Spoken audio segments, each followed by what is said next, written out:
फिर श्री हनुमान जी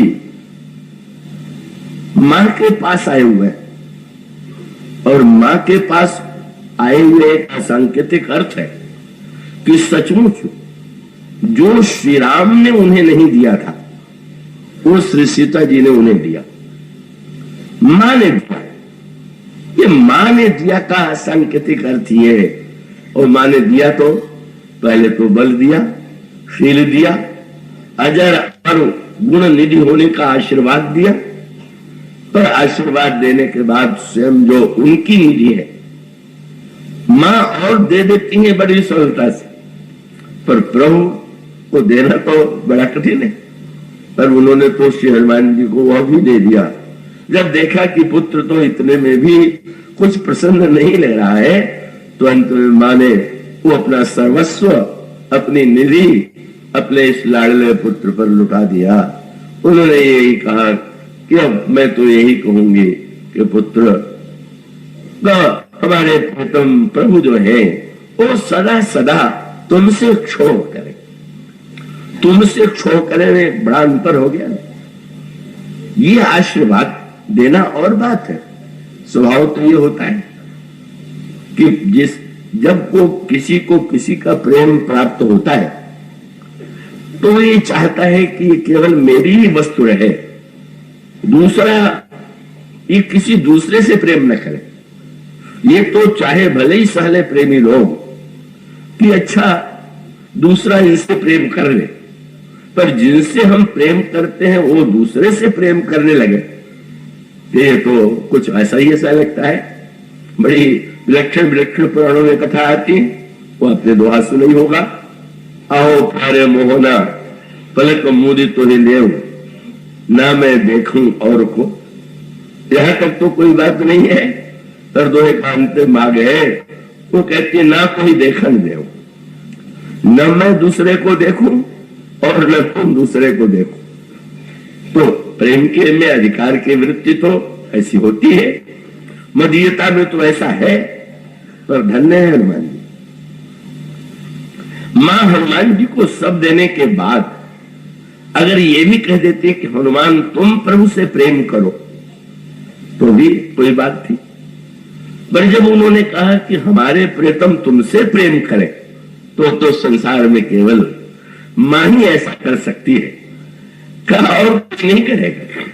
वो मां तो ये चाह सकती है कि पिता का प्रेम जो है हमारे बालक को हमारी अपेक्षा ही अधिक मिले, और किसी में ये सामर्थ्य नहीं है, और तो कोई भी वो नहीं कर सकता। इसलिए मां ने जब ये शब्द कह दिया कि हनुमान तुमसे वो सदा सदा छोड़ है, तो आप समझ लीजिए मां में कितना वात्सल्य उमड़ा होगा, मां का कितनी उदारता, और इस मातृत्व को पाने के लिए ही तो सचमुच संसार में जितने संबंध हैं उन संबंधों में जो सबसे अद्भुत संबंध है वह तो मां और पुत्र का ही संबंध है। जब ज्ञान और वैराग्य की कल्पना पुरुष के रूप में की गई और भक्ति को नारी बताया गया, और वो कहा गया कि भक्त देवी तो मां है, तो इसका अभिप्राय यह है कि ज्ञान और वैराग्य मानो पुरुष की वह प्रकृति, पुरुष का एक अपना पौरुष का पक्ष है, और वो बड़े महत्व का है। संसार में सारे व्यवहार में पग पर उसकी आवश्यकता का अनुभव होता है। और किंतु दूसरी ओर अगर नारी प्रकृति, और नारी प्रकृति में भी मां की प्रकृति, उस पर भी भिन्नता। इसलिए आपको मैं स्मरण दिला दूं कि गोस्वामी जी जब वंदना करने लगे श्री सीता जी की, तो उन्होंने एक अनोखा क्रम भंग कर दिया, और वो क्रम भंग ये था कि उन्होंने ये कहा कि जनक सुता जग जननी जानकी अतिशय प्रिय करुणा निधान की। आप मेरा जनक की पुत्री हैं। फिर कहा कि आप हम लोगों की मां हैं, और फिर कहा कि प्रभु की प्रिया। तो क्रमभंग हो गया। नियम ये नहीं है किसी नारी का परिचय देंगे तो कहेंगे इनके पहले बाल्यावस्था में किसकी पुत्री है, विवाह हो जाए तो किसकी पत्नी है, और पुत्र हो जाए तो किसकी मां। इसी तरह से क्रम में जीवन में आता है। पार्वती जी के प्रसंग में इसी क्रम का पालन है। तो जय जय गिरिवर राज किशोरी, पुत्री का रूप, जय महेश मुख चंद्र चकोरी, ये प्रिया का पत्नी का रूप, और जय गज बदन खड़ानन माता, आप गणेश और स्वामी कार्तिक की माता है। पर गोस्वामी जी जैसा कवि और वो क्रम को बदल दें, पहले ये कहे कि आप जनक की पुत्री है, तो फिर कहना चाहिए आप प्रभु की प्रिया है, उसके बाद कहना चाहिए कि आप मां हैं। पर गोस्वामी जी के क्रम तात्पर्य यह है, तो यही है कि अंत में मैं कहता कि आप मां, पर मैं चाहता हूं कि आपका करुणामय स्वभाव ऐसा है कि हम लोगों के लिए आप मां पहले बन जाइए, प्रिया बाद में रही। आपकी दृष्टि जो है वो एक, ये जो हमारे शक्ति के अनगिनत रूप है ना, उनमें अलग अलग तत्वों की प्रधानता है। वो जैसे एक दृष्टांत के रूप में आज के युग का एक दृष्टांत दे कि जैसे विद्युत शक्ति, विद्युत तो एक ही है और उसके मूल में शक्ति है, वो विद्युत शक्ति कहते हैं आप उसको। आप पंखे से जोड़ करके हवा पा लेते हैं। इसी प्रकार से शक्ति के जो अनगिनत रूप हैं, किसी में उनके हाथ में अस्त्र है, शस्त्र है, किसी में उनके हाथ में कमल है, किसी में कुछ है कुछ है। ये देवियों के जो रूप है वस्तुतः तत्वतः तो एक ही है, पर अनेक रूप माने। आप किस रूप में उन महाशक्ति को पाना चाहते हैं, बस मूल बात है। जब हम दुर्गा के रूप में उनका स्मरण करते हैं तो महिषासुर मर्दिनी पौरुष और वो दिव्य ऐसी शक्ति है जो असुरों का संहार करती है और वो देवताओं की रक्षा करती है। वो जो महाशक्ति का दुर्गा रूप है वो भी एक रूप है। और इसका अभिप्राय यह है कि जब हम शक्ति को प्रबल पराक्रम, पुरुषार्थ और रक्षा के लिए पाना चाहते हैं तो उन्हें दुर्गा कह करके पुकारते हैं। और उनमें भी इतने रूप हैं और सब में इतनी भिन्नता है, सबके विस्तार से व्याख्या की अपेक्षा नहीं, आवश्यकता नहीं। और हमारे जो प्रभु के दो अवतार हैं, श्री राधा रानी और श्री सीता जी, इनमें भी थोड़ी भिन्नता है। श्री राधा रानी मानो मूर्तिमती प्रीति है। यह भक्तों ने उनका परिचय दिया।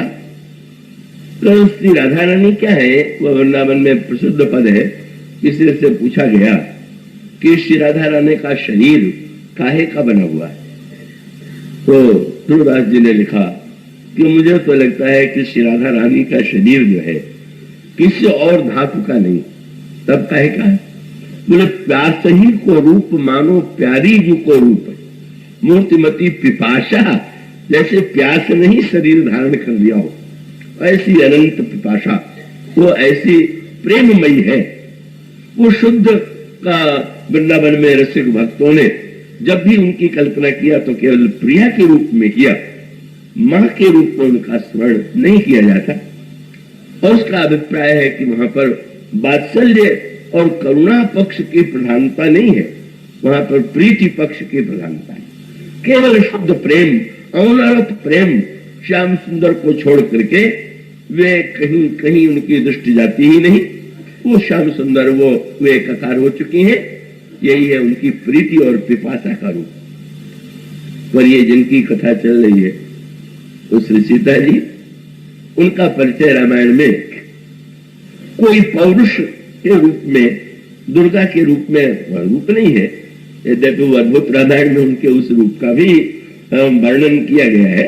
आप लोगों में से जिन्होंने पढ़ा होगा वो जानते हैं जिस रूप में वो महारावण का संहार करती है। पर सीता जी कौन है? अगर दुर्गा मूर्तिमती शक्तिमयी है, श्री राधा अगर मूर्तिमती प्रीति है, तो श्री सीता जी तो मानो मूर्तिमती करुणा है, वात्सल्य है। करुणा का पक्ष उनके चरित्र में इतना प्रबल है। आप ऐसी करुणा का पक्ष जो है शक्ति के किसी अन्य रूप में नहीं पा सकते। जिस जैसा आपको श्री सीता जी ने मिलेगा। उसका अभिप्राय यह है, और गोस्वामी जी ने इसे देखा आपने, शब्द भी कितना सुंदर चुना। शब्द चुना, जनक सुता जग जननी जानकी, और अतिशय प्रिय। आप श्री राम की अतिशय प्रिय है, तो अगर कोई और कवि होता तो यही लगता कि प्रियतम सुजान की। प्रियतम सुजान जो श्री राम है उनकी आप प्रिय। तो गोस्वामी जी कहते हैं ना, प्रियतम सुजान की नहीं, तब बोले अतिशय प्रिय करुणा निधान की। इनके जो प्रियतम है श्री सीता जी, तो राघवेंद्र को प्रियतम कह करके नहीं पुकारती, करुणा निधान कह करके पुकारती। मानो गोस्वामी जी का अभिप्राय है कि जैसे कोई मां ये चाहती है कि पिता की दृष्टि पुत्र की ओर जाए, इसी प्रकार से ये इतनी वात्सल्यमयी है, इतनी करुणामयी है कि प्रभु को प्रेरित करती रहती है जीव पर करुणा करने के लिए, जीव पर वात्सल्य की वर्षा करने के लिए। यही श्री सीता जी के शक्ति का एक विलक्षण रूप।